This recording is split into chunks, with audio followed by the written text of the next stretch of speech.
Hi there, and welcome to our introductory How to Latte Art video.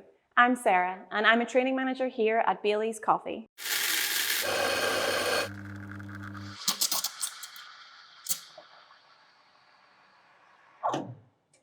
Today, we're going to cover the basics of our latte heart pour, just in time for Valentine's Day.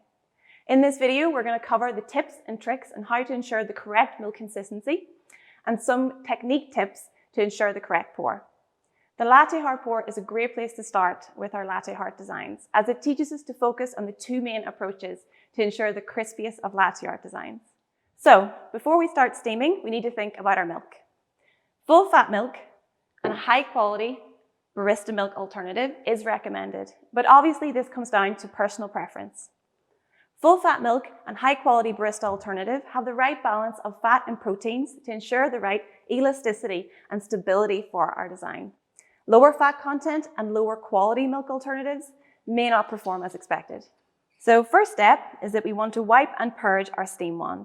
So position your steam wand away from yourself, cover the steam tip with your cloth and open up the steam wand for a couple of seconds to get rid of any potential water buildup. Next, we want to get our steam wand in position. You want to keep your steam wand straight so that you're looking directly down your nose at it, and lift it up slightly so that it's just past the bottom of the grill of your espresso machine. Comfortable enough to get your milk pitcher directly underneath. Once you have your steam wand in position, you want to keep it still. We're going to manipulate our milk pitcher around it, but we want to make sure that we don't move the steam wand as we do this. Next, we want to position our milk pitcher on the steam wand. You want to lift your milk pitcher, and I like to break this down into 4 steps. Step 1.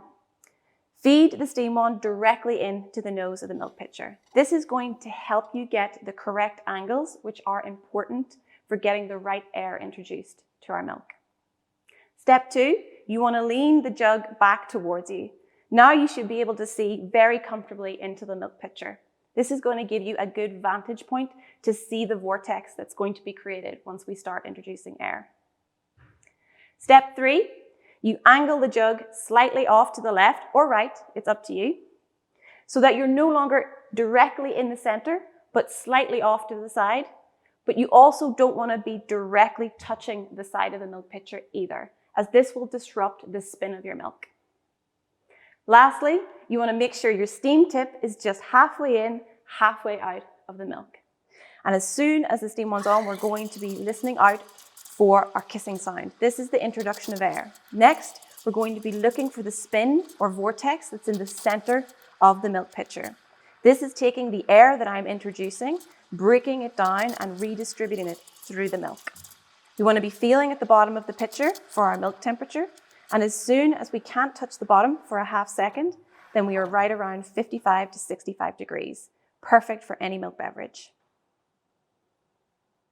And before we start pouring our latte art design, we want to make sure that our milk is polished.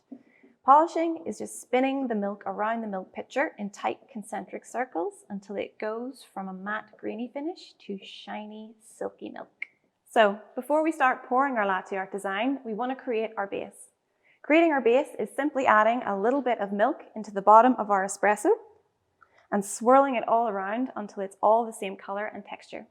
Next, we want to get our cup in position. You want to keep the handle straight, pointing towards your body, and angle the cup off to the side at a 45-degree angle.